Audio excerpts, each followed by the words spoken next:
Miraz cinema ఇప్పుడే చూసానండి, break down ఇవ్వబోతున్నాను, దాని గురించి క్లియర్ బ్రేక్ డౌన్. సో దానికంటే ముందు సినిమా చూడని వాళ్ళకి ముందుగా హెచ్చరిస్తున్నాను, మీరు ఎక్కడితో స్కిప్ చేసేయండి, ఎందుకంటే స్పాయిలర్స్ అయితే ఉండబోతున్నాయి. మీరు సినిమాని ఎంజాయ్ చేసి థియేటర్లో ఫుల్గా ఎంజాయ్ చేశారండి, ఎందుకంటే సినిమా బాగుంది అండ్ టీఎఫ్ఐ స్టాండర్డ్స్ పెంచడానికే ఉంది. సో ఇన్ డెప్త్ మాట్లాడుకుందాం.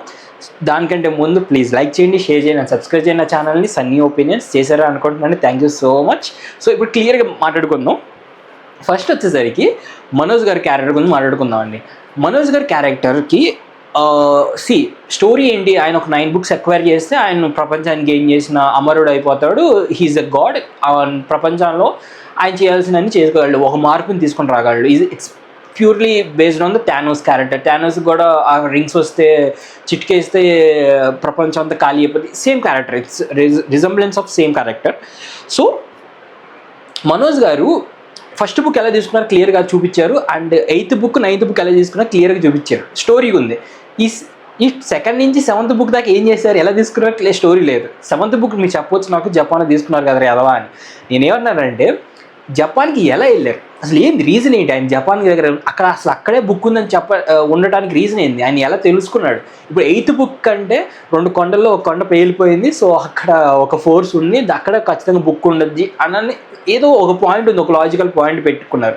ఇలా ఈ 7 booksకి ఆ లాజికల్ పాయింట్స్ ఏంది, ఎలా ఆయన ఎక్వైర్ చేసుకున్నాడు, ఇది ఏం చూపించలేదండి. నా క్వశ్చన్ ఏంటి అంటే, ఈ ఆశ్రమంలో అదే శ్రీయ గారు ఉన్న ఆశ్రమంలో ఒక పెద్ద ఆయన ఉంటాడు, కొంచెం ఎలివేషన్ ఇచ్చే ఆయన ఈ ఈవిల్ ఫోర్స్ గురించి చెప్తాడు అనమాట. మనోజ్ గారికి క్యారెక్టర్ గురించి చెప్తారు, ఒకరు రాబోతున్నారు, ఇలా ఎక్వైర్ చేయబోతున్నారు, అది ఇది అని చెప్పేసి. అప్పుడు అలా చెప్పేటప్పుడే ఈ ఫ్లాష్ బ్యాక్లో జబ్ అని కట్స్ పెట్టేసి ఈ 7 books ఎలా ఎక్వైర్ చేసుకున్నా చూపించేస్తుంటే చాలా బాగుండేది, అంటే బాగా ఎలివేట్ అయ్యేది ఆ సీన్స్. మీరు బ్యాక్ స్టోరీ బాగా పెట్టుకున్నారు, మళ్ళీ ఫ్లాష్ బ్యాక్ చాలా చాలా బాగుంది. ఆ బులింగ్ వల్ల ఎట్లా బయటపడ్డారు, ఆ బులింగ్లో ఎంత ఈవిల్గా వచ్చారు, ఆయన లోపల నుంచి ఎంత ఈవిల్ బయటపడింది అని చెప్పేసి బాగా చూపించారు. ఈవిల్ ఫ్లాష్ బ్యాక్ బాగా చూపించారు. బట్ ఈ బుక్ ఎక్వైరింగ్ అనేది ఎందుకో అంత లాజికల్గా అనిపించలేదు మాకు చూడటానికి కూడా. సో నాకైతే అది అనిపించింది పర్సనల్గా. సో నెక్స్ట్ వచ్చేసరికి విఎఫ్ఎక్స్ తెలివిగా ఉపయోగించారండి విఎఫ్ఎక్స్ని. విఎఫ్ఎక్స్ నేను తోపు ఉంది అని చెప్పట్లేదు, విఎఫ్ఎక్స్ ఒక యావరేజ్గా ఉంది అని చెప్పొచ్చు. నాకు బాగా విఎఫ్ఎక్స్ని యూజ్ చేసింది ఎక్కడ అంటే సంపతి, అదే ఐగల్ ఆ సీన్స్ దగ్గర బాగా హై వచ్చిన మూమెంట్స్ అయ్యి, కానీ ఇంకెక్కువసేపు యూజ్ చేస్తుంటే బాగుండేది అనిపించింది. ఇంకొంచెం మంచిగా యూజ్ చేసుకొని ఏమైనా మనోజ్ గారితో అటాకింగ్ చేయడం కానీ, లేకపోతే మనోజ్ గారి ఒక సైన్ అసలు సెటప్సే లేదని ముందు మనోజ్ గారికి ఏమైనా సెటప్ ఉండి ఆయనకు ఒక ఫోర్స్ లాగా, ఒక ఈవిల్ ఫోర్స్ లాగా ఎంతమంది జనాలు ఉండి, ఈ హీరోయిన్కి కూడా ఏదైనా కొంచెం పవర్ ఉండి, ఈగల్ కూడా పవర్ ఉండి, వాళ్ళు వచ్చి ఆర్మీ మీద అటాక్ చేసి అప్పుడు 1-on-1 మనోజ్ గారికి తేజ గారికి 1-on-1 పడితే బాగుండేది అనిపించింది.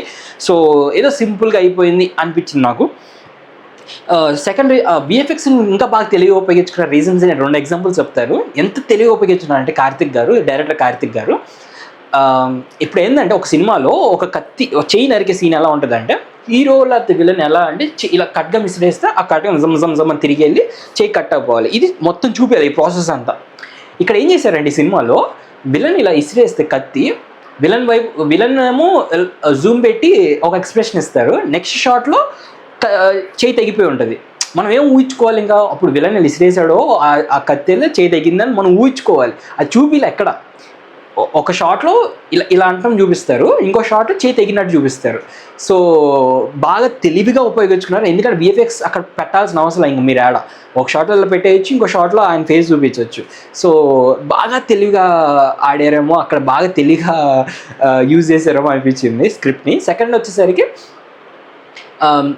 హీరోయిన్కి చేయి తగ్గిద్దండి. హీరోయిన్ చేయి తగ్గితే వెపన్ ఏదైతే ఉంటుందో అది దేవుడిది, అది వచ్చి రోల్ అయ్యి వూండ్ మీద పడి మాయమైపోవాలి. మామూలుగా వూండ్ మాయమైపోవడం ఎలా చూపిస్తారంటే, ఆ రక్తం అంతా లోపలికి వెళ్ళిపోయినట్టు, వూండ్ అంతా కవర్ అయిపోయినట్టు చూపిస్తారు కదా. ఇక్కడ అలా ఏం చూపించాలి, ఆ విఎఫ్ఎక్స్ చూపించే అంత ఛాన్స్ రాలే వాళ్ళకి.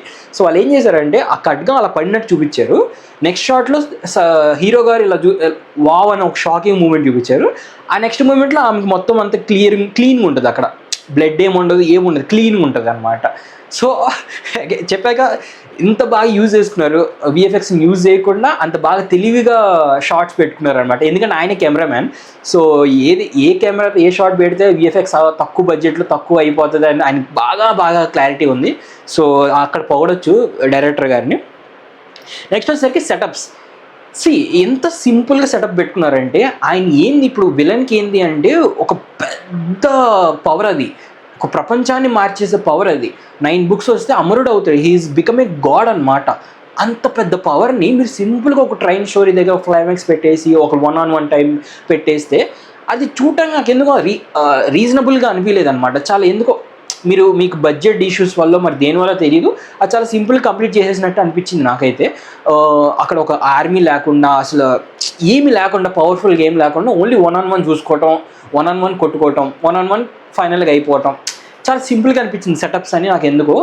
నాకు అది పెద్ద రీజనింగ్. ఎందుకంటే సినిమా అనేది తెలిసిందే కదా, ఇప్పుడు ఒక 9 books ఆయన పట్టేసుకున్నారు, వచ్చేసినాయి అండి 9 books వచ్చినప్పుడు ఎంత పవర్ఫుల్ అయ్యారు. ఆ పవర్ఫుల్ అంతా మీరు తుస్సుమనిపించి ట్రైన్ దగ్గర కూర్చోబెట్టి ట్రైన్ దగ్గర అవగొట్టించారు. ఓ పక్కేమో బ్లాక్ హోల్ లాగా ఒకటి క్రియేట్ చేయించి ఆ పవర్ అంతా అక్కడి నుంచి తీసుకెళ్తాను. లాజికల్ లేదనిపించింది నాకు, అసలు లాజికే క్రియేట్ చేయలేదు అనిపించింది. అండ్ అసలుకి ఎవరికి ఎండ్ స్టోరీ ఇవ్వాలి, ప్రొఫెసర్ ఎక్కడి నుంచి వచ్చాడు, వీళ్ళందరూ యాడ్ నుంచి వచ్చారు, దేనికి ఎండ్ స్టోరీ లేదు, స్టార్ట్ స్టోరీ లేదు, సడన్గా వచ్చేసింది క్యారెక్టర్లన్నీ. అండ్ తేజ గారి లైఫ్ కూడా అండి, ఇప్పుడు ఏంటి అంటే తేజ గారు కాశీనగర్ నుంచి కోల్కతాకి ఎందుకు వెళ్ళారు, కోల్కతా నుంచి హైదరాబాద్ ఎందుకు వెళ్ళారు, రీజన్ ఏంటి, అసలు ఎందుకు వెళ్ళారు. నేనేం ఎక్స్పెక్ట్ చేశానంటే శ్రీయశారంగా నాకు వదిలిపెట్టి వెళ్ళినప్పుడు ఆయన ఎక్కడికైనా ఆశ్రమం తీసుకెళ్ళిపోయి ఆయనకి ఏమైనా లైఫ్ సేవింగ్ స్కిల్స్ ఏమైనా నేర్పిస్తారు, లైక్ ఏదో మార్షల్ ఆర్ట్స్ నేర్చుకోవడం కానీ, లేకపోతే యారో త్రోస్ చేసుకోవడం, ఇలాంటి ఏమైనా లైఫ్ సేవింగ్ స్కిల్స్ ఏమైనా నేర్చుకొని ఆయన అన్నం లేకుండా కష్టపడి ఏదో ఒకటి సంథింగ్ కష్టపడుతూ లైఫ్ సేవింగ్ స్కిల్స్ నేర్చుకుని, మార్షల్ ఆర్ట్స్ నేర్చుకుని ఏదో ఒకటి చేస్తారేమో అనుకున్నాను, అంత బాగా ట్రైన్ అవుతారేమో అనుకున్నాను. బట్ సంబంధం లేకుండా కోల్కతాకి వెళ్తాం, కోల్కతా దగ్గర బొగ్గులు అమ్మటం, రీజన్ ఏంటి, ఏమైనా ఉందా దానికోసం, ఏమైనా పెట్టారా, ఏం పెట్టలే. నేను చూసినంత వరకు సినిమాలో అయితే ఏం పెట్టలే. అక్కడ కాశీలో ఉన్నారు, కాశీ దగ్గర నుంచి అక్కడికి వెళ్ళారు కోల్కతా నుంచి హైదరాబాద్కి వచ్చారు. హైదరాబాద్లో ఏదో కొన్ని సెటప్స్ పెట్టారు, లైక్ దొంగతనం చేసేటప్పుడు అక్కడ కిడ్నాప్ అయిన అమ్మాయిలు ఉంటారు, ఏదో ఒక మంచి జరిగిద్ది, ఆయన చేసిన అన్నిట్లో ఏదో ఒక మంచి జరిగిద్ది అని ఏదో పెట్టారు తప్ప అంత పెద్ద రీజనబుల్గా ఆ స్టోరీ అక్కడి నుంచి టర్న్ అవడానికి ఏం జరిగిందో నాకేం అనిపించలేదు. అండ్ సినిమా లిబర్టీ ఎంత తీసుకున్నారంటే ఈ సినిమాలో అంత తీసుకున్నారండి, ఈజీగా అవగొట్టారు అనిపించింది. రీజన్స్ నేను చెప్తాను. సినిమాలో ఏమైపోయిందంటే ఆయనకు ఒక స్టార్ కనబడింది, స్టార్ ఎటు వెళ్తే ఆయన అటు వెళ్ళాలి, అదే ఆయన ఫిక్స్ మైండ్. సో ఆ స్టార్ ఎప్పుడు కనబడిద్దా అని రోజు అటు నుంచి చూస్తారేమో నైట్ పూట. సో ఆ స్టార్ వెళ్ళినప్పుడల్లా అటు వెళ్ళాలని పెట్టుకున్నారు, అదొకటి. రెండోది ఏంటంటే హీరోయిన్ ముగ్గురికి పెట్టారు పే బ్యాక్స్. హీరోయిన్కి ఏంటి అంటే హీరోయిన్ కనుక్కోవాలండి, సింపుల్, హీరోయిన్ కనుక్కోవాలి. హీరోయిన్కి ఎట్లా ఈజీగా ఇచ్చేసారంటే ఆమె ఒక మెథడ్ రీడింగ్ చేసిద్ది, ఫేస్ రీడింగ్ చేయడం వల్ల వాళ్ళు ఎక్కడ ఉన్నారు ఎందుకు కనుక్కుంటారనమాట. సో అంత సింపుల్గా ఇచ్చేసారనమాట, సినిమా లిబర్టీ అంత సింపుల్గా తీసుకున్నారు. అండ్ కాశీ వరకు ఓకే, కాశీలో ఆ బాబు పెక్కిన పక్కనే అఘోరా ఉంటారు కాబట్టి అఘోరాని అడిగితే చెప్పేస్తారు కాబట్టి బాగానే ఉంటుంది. కానీ కోల్కతా అనేది ఇట్స్ నాట్ స్మాల్ విలేజ్ అండి, స్మాల్ సిటీ కూడా కాదు, పెద్ద సిటీ అది. అందులో మనకేదో ఒక 5 ర్యాండమ్ 10 మందిని చూపించారు తప్ప అసలు నాకు అక్కడ లాజిక్ ఏం కనపడలేదు. ఎతికే ప్రాసెస్లో, ఫేస్ రీడింగ్ చేసే ప్రాసెస్లో చెప్పాక సినిమా లిబర్టీ బాగా తీసుకున్నారు. సెకండ్ ఏంటంటే హీరో జర్నీ అండి, ఎక్కడికి వెళ్తే ఇప్పుడు ఒక ప్లేస్ నుంచి ఒక ప్లేస్కి వెళ్ళాలి అంటే క్వశ్చన్ మార్క్ ఉంటుంది, ఆ క్వశ్చన్ మార్క్ని ఈజీ చేశారనిపించింది. ఫర్ ఎగ్జాంపుల్ ఆయన అక్కడి నుంచి ఫస్ట్ హిమాలయస్కి వెళ్ళాలి అంటే ఒక మ్యాప్ అని ఒక ఫ్రెండ్ ఉన్నాడు, వాడు ఏదో ఇలా కంప్యూటర్ దగ్గర పెట్టి నేపాల్ దగ్గర ఇక్కడ ఈ పాయింట్లోకి వెళ్ళాలి అని చెప్పి ఈజీ చేసేసారు. సరే ఏదో ట్రై చేశారు, మనకేం అర్థం కాలేదు, ఏదో ట్రై చేశారు అనుకోవచ్చు. మళ్ళీ అక్కడి నుంచి హిమాలయస్కి వెళ్ళిన తర్వాత అక్కడ మిరాయి తీసుకున్న అది వెపన్ తీసుకున్న తర్వాత ఆ వెపన్ తీసుకున్న తర్వాత ఏం చేయాలి, అక్కడి నుంచి ఇంకో చోటుకి వెళ్ళాలంటే మళ్ళీ అక్కడి నుంచి గురువు వచ్చేస్తాడు, అగస్త్య గురువు గారు, ఆయన వచ్చేసి ఆయన ఈజీ చేస్తాడు మనం ఇంకో చోటుకి వెళ్ళాలి అని చెప్పేసి. సో చాలా అంటే చాలా సినిమా లిబర్టీ తీసుకున్నారనిపించింది ఎక్కడికెక్కడికి ఈజీగా, అదొకటి. అండ్ నెక్స్ట్ వచ్చేసరికి ఈయన జర్నీ, ఎవరిది మనోజ్ గారి జర్నీ, ఆ ఫస్ట్ది బాగానే ఉంది, ఫస్ట్ది జగపతి బాబు దగ్గర బుక్ తీసుకున్నంత వరకు బాగానే ఉంది. కానీ ఆ తర్వాత అసలు ఆయన ప్రొఫెసర్ని ఎలా గెలిచాడు, ఎలా ఏం చేశాడు, సడన్గా ఆ ప్రొఫెసర్ ల్యాండ్ నుంచి వచ్చారు, వాళ్ళు ఎందుకు ఇవన్నీ దీంట్లో తలదూరుస్తున్నారు, ఎందుకు ఈయనకి హెల్ప్ ఎందుకు చేస్తున్నాడు, ఏం జరుగుతుంది ఆడ, నాకు అసలు ఒక్క ముక్క అర్థం కాలేదు అక్కడ అయితే. సో ఓవరాల్గా ఇవన్నీ నా బ్రేక్ డౌన్. సో నేను ఇంకేమైనా పార్ట్ మిస్ అయ్యి ఉంటే నాకు చెప్పండి. ఓవరాల్గా చూసుకుంటే అయితే సినిమా ఈ చిన్న ఈ మిస్టేక్స్ అన్ని వదిలేసి ఓవరాల్గా సినిమా చూసుకుంటే అయితే బాగుంది, చాలా చాలా బాగుంది చెప్పడం కానీ బాగుంది. It's a good movie.